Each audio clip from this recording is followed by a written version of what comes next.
Okay, so can you hear me? Okay. Thank you for joining the Strategies to Protect Critical Infrastructures and Ensure Digital Safety session. I am happy to have you on board and have a great panel. So I'll keep this introduction short, as the most valuable contribution will be in the talks of our speakers.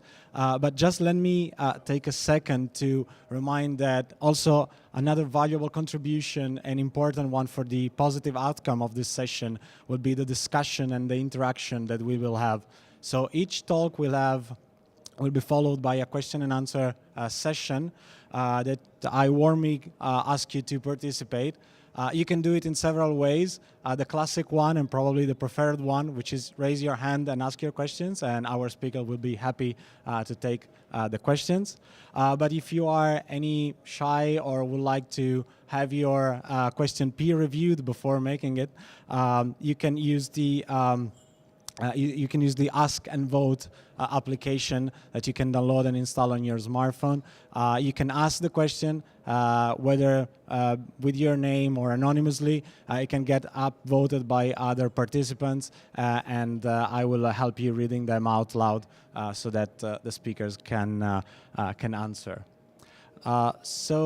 Without any further ado, let me introduce you the first speaker. Mr. Joe Paiva, sorry, apologies, Chief Information Officer for the USA government, International Trade Administration. He will speak about emerging threats and strategies to address them. So, please.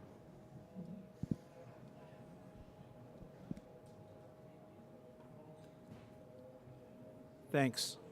Is this one working? Hello? Hello? Ah, there we go. Well, thank you. Let me go right into it then.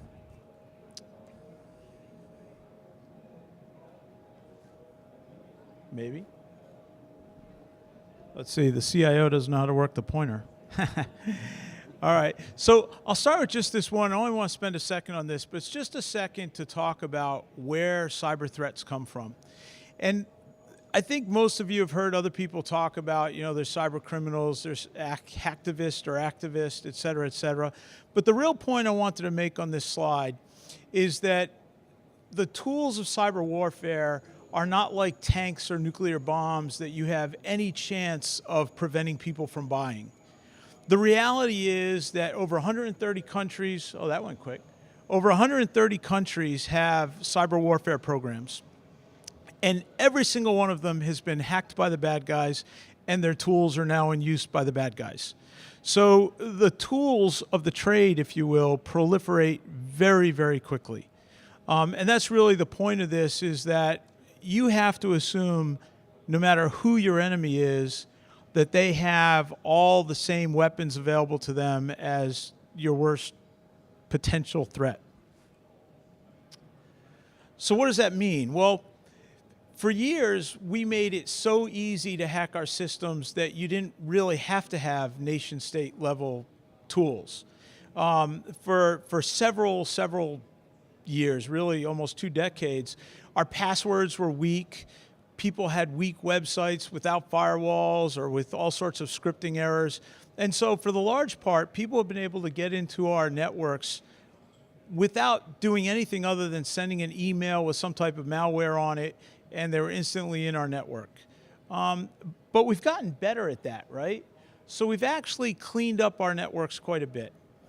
And so now we have all these kind of tools in place, and I won't read what's up there, but we have tools in place that prevent people from hacking into our networks via our websites or getting into our networks from end user devices, right? We control who has admin privileges.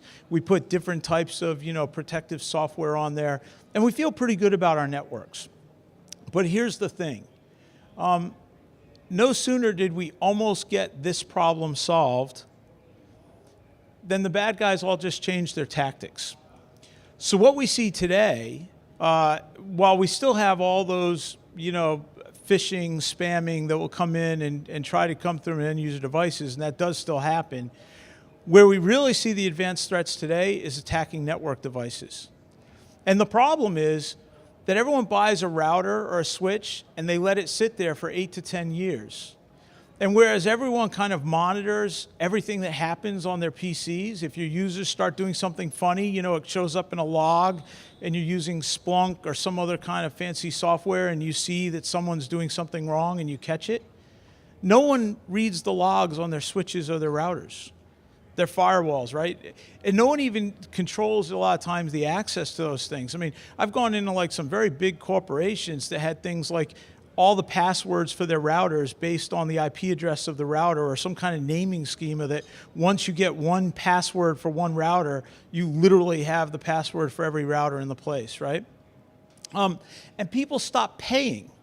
The way companies sell network control devices, right, is they give you the router or the switch for like 50% of the retail price, but then they charge you 25% of the retail price every year for the maintenance. So budgets got tight. People said, hey, I own the router, so they stopped paying the maintenance.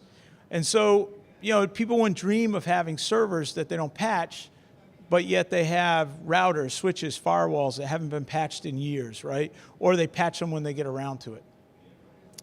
So then, if that wasn't bad enough, we've opened up this whole new avenue of attack.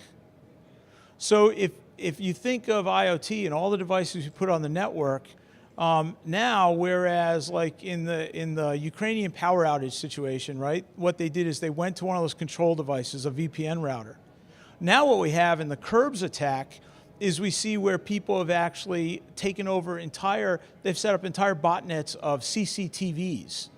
And they've literally used CCTVs to set up a huge denial of service attack. So, you know, the question that was asked me is where are the threats? What's the future of the threat? And I guess my short answer is it's now moving to network control devices, which are routers, switches, firewalls, and it's actually moving to the actual IoT device. And you know, the problem with the actual sensors is we get so many of them and everyone wants them cheap. All these people show up. I remember being here last year. Everyone's talking about, you know, we're going to get a $10 sensor and it's going to last 10 years. Well, you get what you pay for. And if you never replace it and you never update it and you don't treat it like a PC, they just become another avenue of attack, as we saw in the Krebs breach or in the Krebs denial of service attack. So what are the imperatives? Well, I think kind of a redundant slide because I've said it, but the real imperative first starts with network control devices, and it's to treat the ones you have the same way you would treat a PC or a server. It's to start actually managing them the same way, having vulnerability and patching programs that you really monitor, limiting who has access, changing the way you access, even putting strong authentication and access controls and all those kind of things. But I would argue that's still just kind of almost a folly. I mean, you have to do it, but it still won't get there. The real answer is get rid of your network control devices, right? So the challenge with the old-fashioned hardware-based network control device is you were kind of limited in what you could run on it. You had to wait for the vendor to send out patches, all that kind of stuff. So to me, the network control device of the future is a virtual image that I run in Azure or AWS or wherever I run it. Somewhere in the cloud, I'm running a virtual image. Just get out of the network hardware altogether is really the only way. And once you get, so like in my own organization, you know, once we got rid of all our servers, we trashed a whole lot of switches. And that kind of is the way that this has to go. IoT devices the same way, right? You have to really think when you go out and buy these solutions. You know, I was with someone today, and from a business perspective, I understand it. But they were saying the only thing that matters to a city manager is the solution. We don't care about the platform. Well, you should. You should really care about the platform, right? Because you're putting incredibly important stuff on these smart city solutions. I mean, this is your critical infrastructure. And you know, to just say I don't care about the platform, I just care about the solution, that is nutty. I mean, it really, truly is. You should care deeply about the platform. When someone comes in to sell you a solution, you should be asking, what is the operating system on that sensor? What version of operating system is it? Who maintains it? How do you patch it? How does your solution make sure that it gets vulnerability updates and all that kind of stuff? So the platform really, really does matter. And this is just, I would just say this. There are lots of platforms out there. I put a couple up there just, hey, I work for the U.S. government, so I put up all the U.S. platforms. And I could have probably listed a few more, right? But the reality is that whatever platform you get, it just so happens that a lot of the very, very good ones are American, but you really want to build your solutions on platforms you can trust. You want to build your solution, if you're an ISV, you want to build your solution on a platform because ISV is an independent software vendor, the folks who build these things, right? You really want to build on a platform because you can get to market a lot quicker. But if you're a city or a state or anyone else, you really want a solution that's based on a platform you trust, whatever platform that is. Someone said something that, boggled my mind at some point, I forget, during the conversation. They said, well, the only way we trust it is if it sits on our servers. We're going to put it in our data center because that's how we trust it. I'm sitting there going, so you're going to take all your critical infrastructure stuff and you're going to put it on servers that are in your data center. And so when you have the flood, how does that work, right? So this is kind of a list of stuff, and the list could go on, but the point of this slide is to say that the commercial service, we have about 80 offices around the world and we have a lot of offices, we have 80 different countries, but there is a lot of stuff for free. The US government is kind of weird like that, right? We don't charge people for a lot of the stuff we do, and it's open to everyone everywhere in the world. And so if you haven't seen some of these resources, we have this critical infrastructure resiliency model, right? And it's all about how it gives you literally an audit that you can take your city through, and it actually has plans, different separate plans for wastewater, for dams, for electricity, for all the different kind of critical infrastructure categories. And it really will walk you through how to apply the framework, how to audit your systems, and to see where you're at. And this stuff is free. And so I would really recommend that you use it. And if you need help finding it all or whatever, call the commercial service. We have people, we don't charge, and we can kind of point you to those websites where that stuff exists. We as the U.S. government make that available to you because we like things to work, right? We do, for your cities to be resilient is actually good for us, right? We don't want 20 screaming, hungry, thirsty people anywhere, right? So it's a very good thing to use these resources, and it'll kind of help walk through some of this. So I'm trying to keep to my 8 minutes. Thanks.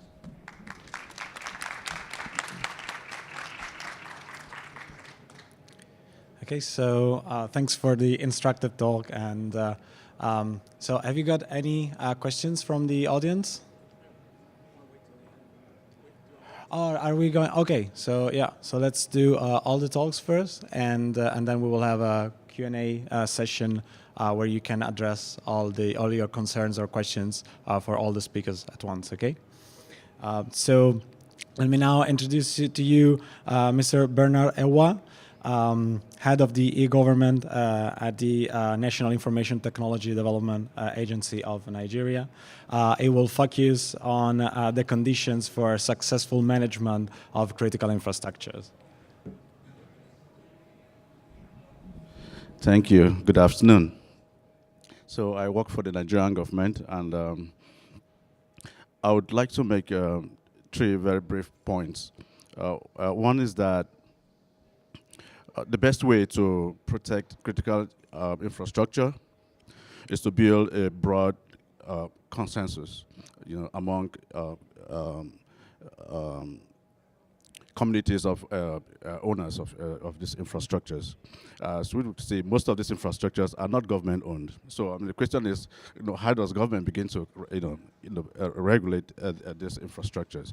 Most of them are not necessarily as huge as you would expect them to be. I mean, today with cloud, distributed cloud infrastructure and so on, they could be as tiny as this, right? So it becomes very important that the governments begin to build, or identify common interest among the diverse stream of owners. The second point is that, the best way to protect people, citizens, is to educate them. They represent the weakest link in the cybersecurity chain. So educating them, getting them to understand what their rights, the threats that they face is key. And finally, the best way to protect these two groups is to build fair and equitable, set of policies and regulations, for which everybody feels safe about identifying with.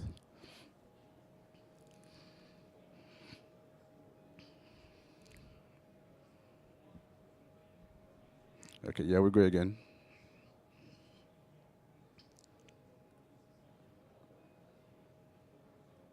Okay. So some territories are different. My colleague just talked about, focus a lot on the nature of threats, but I would say that threats differ from territory to territory, or how we approach them, it differs. In Nigeria, for instance, we are seeing a rapid migration from,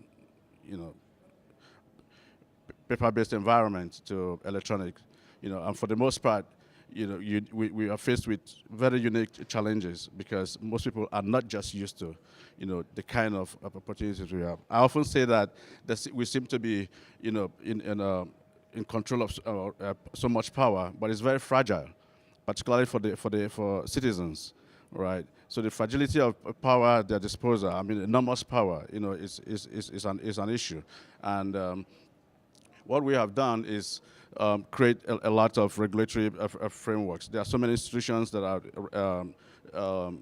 involved in protecting infrastructure in Nigeria, but that is just the dimension of what I mentioned at the beginning, that you need to have, very equitable set of laws and rules. It is important that you first recognize what these infrastructures are, right? And in the last 2 decades, we've seen rapid expansion of the presence of critical infrastructure in Nigeria. Much so because of the deregulation in that sector. Today, Nigeria comfortably supports most of the West African axis, and with a very huge population, it also presents a different set of challenges to us, right? But what we've succeeded in doing is to ensure that we are clear about what cybersecurity laws should be in place.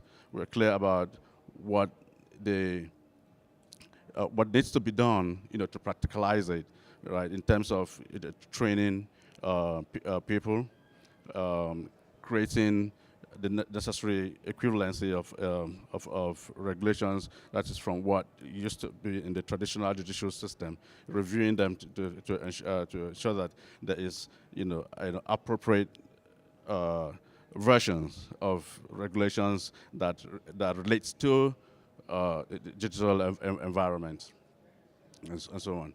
And this also ties down to the idea that more and more people are beginning to use electronic systems, including payments, and so there is a need to protect them.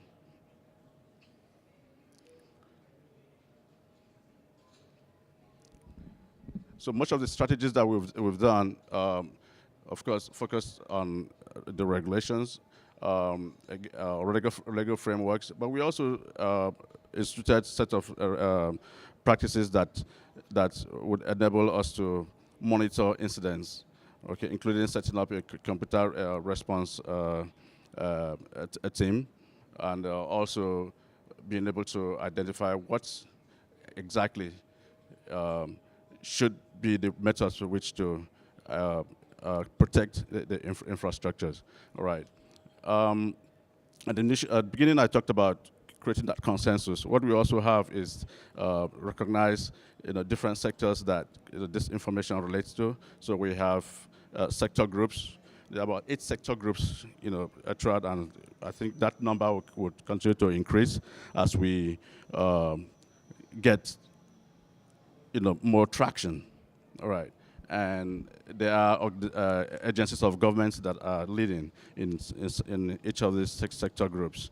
My office, which is under the communication sector, is leading the information technologies sector group. And so in that regard, we create frameworks, that addresses issues relating to infrastructures that support information technology services. There's also a strong need to create a set of, measurable, index to know how these regulations are working, and if they are not working, how do you improve on them?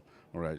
So these are also very important, but also there has to be a permanent mechanism that binds different stakeholders. So there is a National Advisory Council, which is headed by the National Advisor to the President, who coordinates the activities of all the sector groups, and the special purpose vehicles that are linked up to these sector groups, and so on.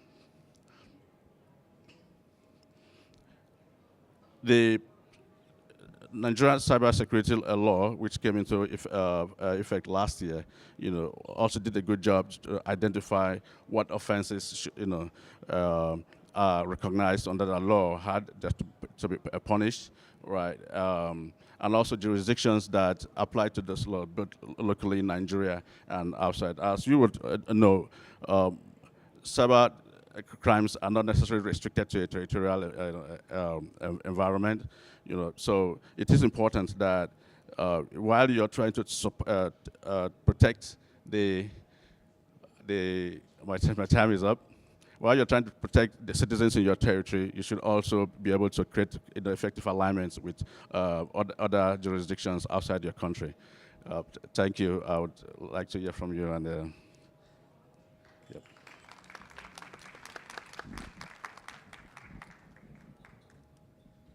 Okay, thank you for your contribution. So the last speaker of this session, Mr. Swadheen Kshatriya. Sorry, that is Chief Secretary for the Maharashtra state in India, and is bringing his 36 years of experience in administration to the service of this conference. So we thank you. Thank you, Mr. Alfred, my distinguished colleagues, ladies and gentlemen. My name is Swadheen Kshatriya, and I'm the Chief Secretary of one of the biggest states in India, which is known as the state of Maharashtra, with Mumbai as a capital. Probably you all know it more as Bombay, as it was called earlier. And I was telling the panelists that I belong to the Indian Administrative Service. So let me make it very clear, I'm not a technical person, but I'm going to give you a perspective in the context of the Smart Cities program and the cybersecurity, and how the two are related and what we need to do, and what is it that we are looking for as international experience. So the first point I would like to mention is that we started the Smart Cities initiative because we have all come here to participate in the Congress and international exposition to learn from the best practices of the world. And we just heard Mr. Joe as to what their experience has been, and Mr. Bernard also. So this initiative was launched by the Government of India, by the Honorable Prime Minister. And we have targeted about 100 cities. And along with Smart City program, we have also targeted certain basic improvements in our cities, which will include that we are going to have a mission for Pradhan Mantri Awas Yojana, which means affordable housing. We are going to clean up our cities. We are going to have Make in India program, Digital India, Smart City, and the whole gamut of it. The second point we would like to make is that what we understand by smart cities is that the urbanization is throwing up huge challenges. And since we are growing at the rate of 8%, our economic development is one of the fastest in the world today. And this year, since the agriculture is in a very good position, the rains have been timely, they have been bountiful, we are expecting a record production. So there is a shift towards urbanization, and population from rural areas is migrating to the urban areas. And therefore, we are focusing on smart cities, because the challenges being thrown up are of water supply, transport, and we feel that technology really offers a solution for that. But that is also, I don't know, how do you, is it got stuck or something? Yeah. So I was saying that these are the focus areas that we are now making use of technology for e-governance, waste management, water management, energy management, and urban mobility. And we are also looking at smart parking, Wi-Fi operations, very popular in our cities now. Young boys, and they all want that maximum Wi-Fi facility should be available. Smart lighting and command and control by the police department is also a very big thing. Now, there are 7 cities in my states which have been selected so far. We are targeting for 10, but at the moment, 7 cities. So out of 100 cities which are being targeted in the country, 60 cities have been selected. They are going through an intense competitive process. And it's through public dialogue that the cities are identifying what the priorities are. And I think that's an important lesson I would like to mention to all colleagues over here, that when you're making a city smart, it's the people who should be associated with it right from the beginning as to what is it that they would like the city to be given priority as a smart city. So these are the 7 cities which we are targeting. We have already had installed the city surveillance system for Mumbai because unfortunately some years ago we have had a terrible attack on our city when the terrorists attacked our city. So after that we have now had a Mumbai city surveillance system in place, and that system is doing very well. We are able to capture every movement, every suspicious activity, and that is a great advantage over there. Nagpur is another, this is the second capital city of my state, where we are now developing the smart city with the city surveillance locations, hi-fi hotspots, and smart strip stretches also over there. Now, what is the challenge? I mean, let me put it across in this fashion, that you cannot make a city smart unless you are making technology as a solution. But at the same time, we realize that this is posing a challenge which is unparalleled, which was not there earlier in our times. So we have to get ready for the challenges over there. What Government of India has done is that we have set up an interdepartmental information security task force, ISTF, with the National Security Council as the nodal agency. And the task force has studied and recommended that there should be a national information security threat perception, critical minimum infrastructure needs to be protected, and ways of and means of ensuring information, and legal procedures required to ensure information and awareness training and research. Now, these were the recommendations of the task force. On the recommendations of the task force, the Indian Computer Emergency Response Team has been established. Now, this system we are replicating in our states also. So the state of Maharashtra is also going to set up the CERT, or you can say the Computer Emergency Response Team, which will be an autonomous organization consisting of experts from various fields, and the continuous monitoring will result in data being made available to them, and they are going to analyze what is happening with that. Similarly, the PKI infrastructure has been set up to support implementation of the Information Technology Act. We have an Information Technology Act in place, as was being mentioned by a colleague from Nigeria, and we promote use of digital signatures. And government is also supporting the R&D activities through academic and public sector institutions. Now, to pursue these objectives, the major initiatives have been identified as security police, security incident training, and R&D and promotion and publicity. What I would say in the end is that it has to be a three-pronged strategy consisting of people, processes, and technology. I would agree with Mr. Joe from United States, who said that you need to be looking not only at the solutions but also at the processes, what kind of technology is being offered, and that awareness is the key.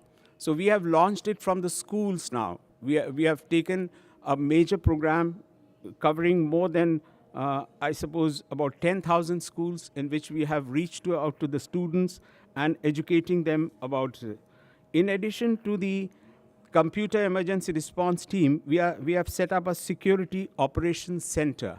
Now, the Security Operations Center is continuously monitoring, and any, I would say, suspicious-looking transaction or movement is being reported to the CERT. So that's the two-pronged, I would say, this thing. If we detect any anomaly, it is immediately reported to the CERT system. So continuous awareness is the basic thing. We have the Smart Cities program, which is going on, and this would be a very timely debate and discussion to tell us. We would be looking for good suggestions, and we would be looking for good practices world over to make our cities smart and also safe from the point of view of digital security. Thank you.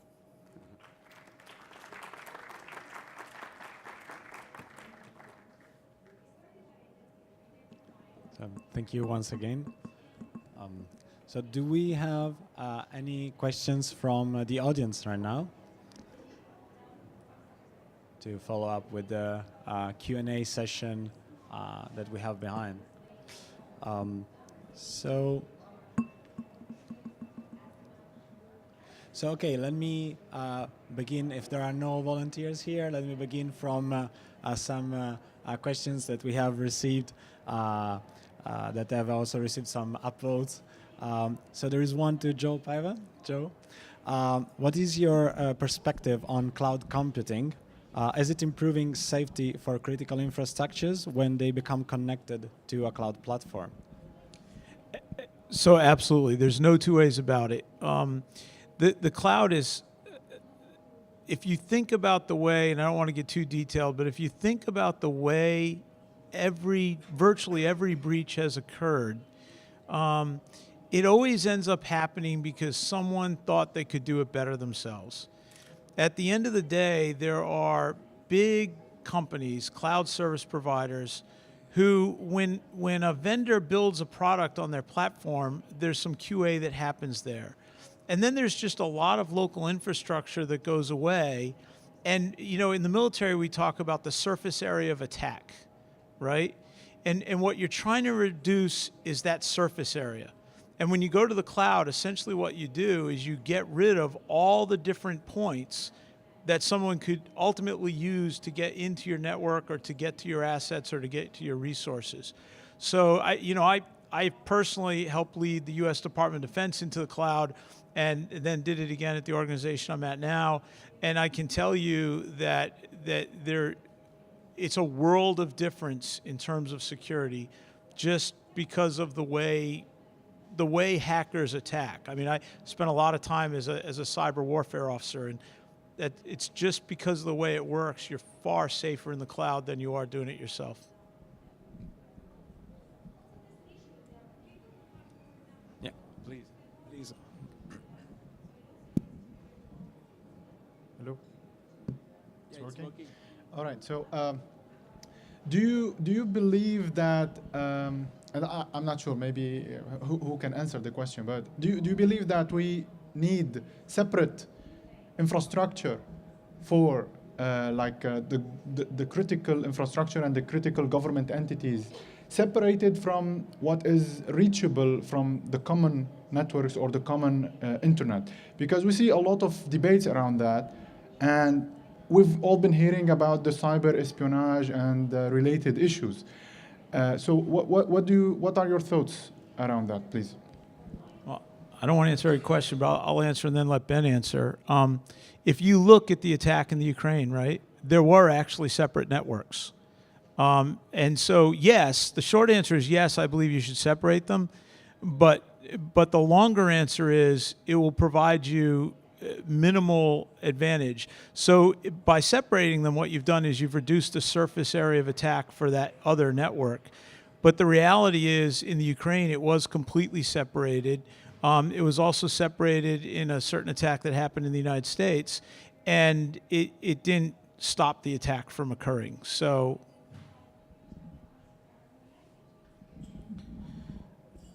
I think the line is getting thinner between what the private sector is doing to provide public service and what government itself is doing.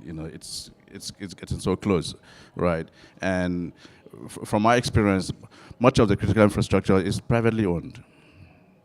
Yeah, you can't separate it by default. Some of the telcos stand a very good chance, including financial institutions, to support this. Their security, is as good. So there's just no way you can, it doesn't make economic sense, right? To try to separate them.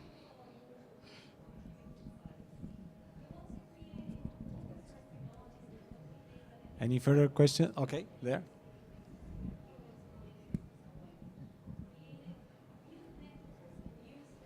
Hi. So all in the panel are from different countries. So I see a big issue with technology that in your country, you're blindly trusting technology from other countries. So when you think about critical infrastructure, maybe you run your network infrastructure on Cisco, Huawei, one from USA, one from China, and from other countries. So what do you do to assess that technology and to make sure it doesn't have any backdoors that allow foreign governments to access to your critical infrastructure? Do you want to take it first or me? You can go first. Well, I'll try to answer that without letting out too many secrets. But the thing is, reverse engineering is an option. You can't in any way stop using technology from other countries, right? But it's also important, like he mentioned earlier on, to know what is inside the technology, right? You just can't swallow what you buy from the market, and part of that is to also have your own set of processes that authenticate what you get from vendors. Yeah, I think that's true, and I would just add to it that at some level you have to pick your friends, and you have to think about what it is you're actually worried about, right? So I don't think there's much of a chance you have to worry about the U.S. government committing an act of terrorism in Europe, right? That's not going to happen, and so I think as you think through these structures, you also have to think of these companies. When you're talking about companies like Microsoft or Amazon or Salesforce or General Electric, these are companies that are as much European and as much Asian as they are American. The people that run those data centers in Europe and in Asia are Asian. The people that run that business, and they're not going to do something stupid for their business. Now, does that mean that no foreign nation, 130 countries on this planet have very active offensive cyber warfare programs? So to think that no country can get into your stuff would be a folly, right? But I think you just have to put in place the kind of structures we've talked about. When I put things in the cloud, I have controls as to who can access my cloud. I use encryption of stuff that's in the cloud, and I guard very closely who has the keys to that encryption. So there are things you do to protect yourself, but trying to guess some of the greatest acts of terrorism against the United States of America have been conducted by U.S. citizens.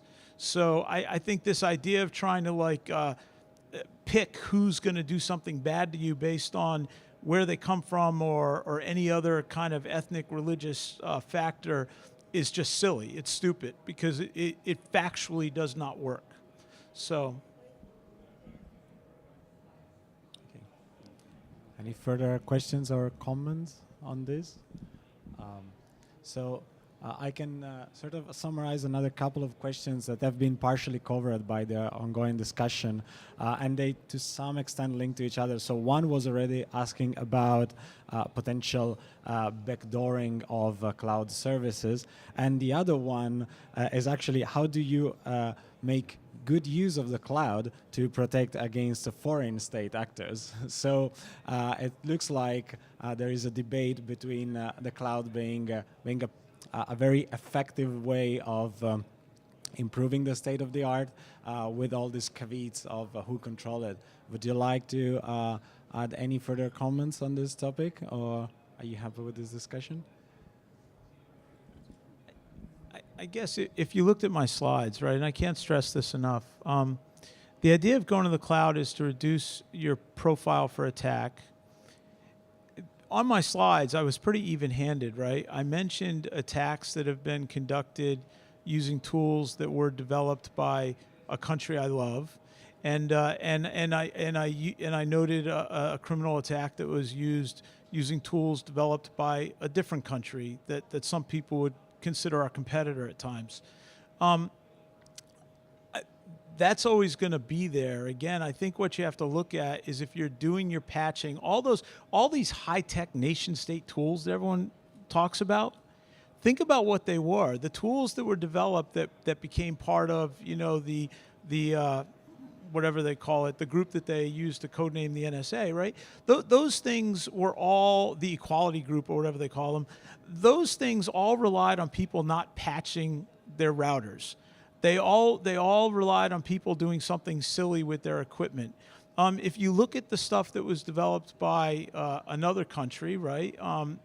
The other stuff I mentioned in my thing, that stuff all made it into the public. And again, it relied on the same type of thing. It relied on people using bad passwords on VPN concentrators, right? It relied on people leaving SNMP traps open. So I think when you go to the cloud, you reduce the opportunity for other countries to actually get into your network because you don't have a network. But B, if you do it smartly, you can actually protect yourself against a lot of other things. But you also have to know that this world evolves very quickly. You're never going to be 100% safe from 100% of everybody. And again, I think when you pick your platform, you're kind of picking your friends, right? So you think about who you're worried about and who you think might do something really bad to your infrastructure. And I would think more about defending myself against them than I would against, you know, again, I'm biased, but the United States, to my knowledge, has never committed an act of terrorism anywhere. So in the last, 50 years. So I think that would be the way I would look at that. Thank you. Any further comments on this question, on this topic? Yeah, please. So another question, please. We've all been hearing also about some countries trying to block or trying to stop encryption inside their own environments or on their internet, like on a country level, on an internet gateway level. How do you see that is affecting the security and the privacy on the internet? And do you think this is possible, or does this have a future?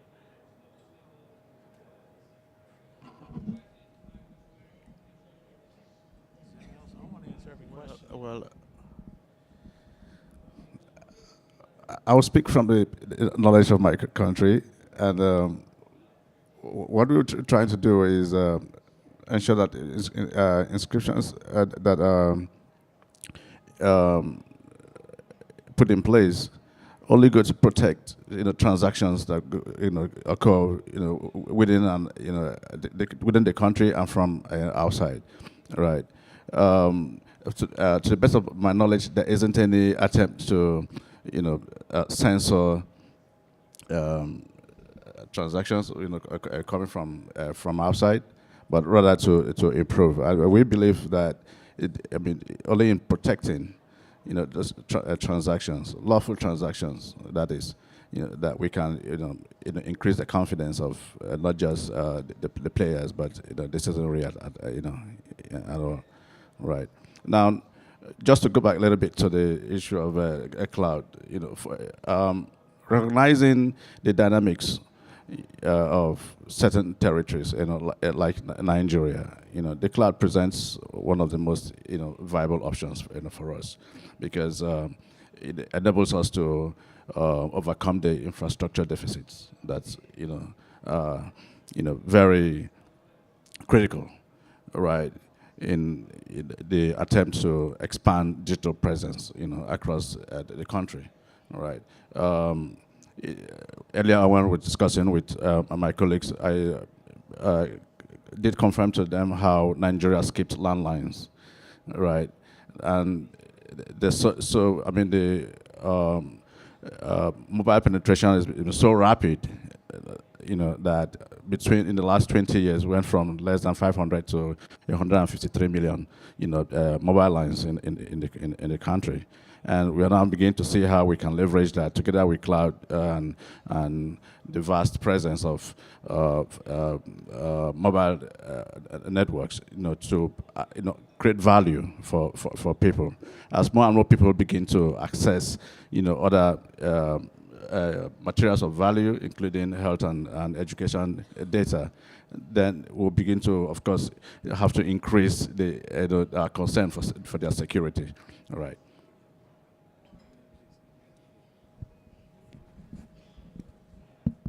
With your permission, I would like to make an observation. What I feel is that, yes, it is a matter of concern, but at the same time, let me tell you the other perspective of the developing countries. And we see in the digital revolution and we see in technology the great hope. And this is going to be a game changer for us. I mean, it's, for example, if you take my state, we have started a program of connecting each and every village under a program called Digital Maharashtra and Digital India. We are able to speak from our headquarters to every school. The chief minister picks up certain villages and he goes to the school digitally, talks to the teachers, to the students. He goes to the hospitals in those remote areas. What are the doctors saying and what are the patients? And the experts from Mumbai are able to advise. So this, therefore, technological revolution is a great thing. It's a great leveler. It is making it possible for people staying in remote areas not required to come to the government offices, and they can seek services with using information technology. Therefore, the use of information technology to make life better for citizens, including those in the urban areas where we are discussing this smart city, is inevitable. It is to be welcomed. And technology is making world a smaller place. But yes, there has to be caution, there has to be precaution, there has to be due diligence about it. And there have to be systems in place to see that something which is damaging to the country or to the state is not allowed. So there has to be a balance of both the things, but I don't think there is a cause for such a concern that we should say that we are not going to allow the digital revolution to come to all parts of the world. Thank you. So thank you. So we are, maybe we have another last minute question. Yes, thank you. I was just thinking about the concept of putting the critical softwares in the cloud versus the idea, the concept, all eggs in the same basket. Does this resonate, or what would be your comment to that? Thank you. Yeah, well, the modern cloud is not a single basket. So, that's the thing, is each of these cloud companies have many different data centers, and most large organizations like my own have multiple cloud service providers. So I think the way you achieve the diversity of risk and the diversity of assets is simply by ensuring that you're kind of using different providers for the things they're best at, and also making sure that the contracts you have in place with whomever that platform provider is gives you that diversity and that disaster recovery and continuity of operations that you need. And they all have that capacity. I mean, you have to pay for it, but that it's a very good question and a very good point, but you have to kind of manage that diversity of providers and then the COOP and DR within the provider. So thank you, everybody. We are sadly running out of time for this session, which has been interesting and fruitful thanks to your contribution, and I would like to thank the speakers again. So we have seen Joe giving us, enlightening us about the race between the good and the bad guys and how this is moving forward and even faster. And he has focused on what are the technical solutions that we can employ to improve the state of the art, followed by Bernard that was telling us how consensus and education are important to make awareness and what are the policies that we can employ to make that happen. And finally followed by Swadheen that told us how it is important to have the people contribution in defining in giving the definition of what the smart cities are for us, and giving an overview of how the policies have an effect on how we really interact with technology, like setting up certs and PKIs. So I would like to thank the speakers again, and you again for the fruitful discussion that we had afterwards. With these, this session is over, and I hope you will enjoy the rest of the Expo.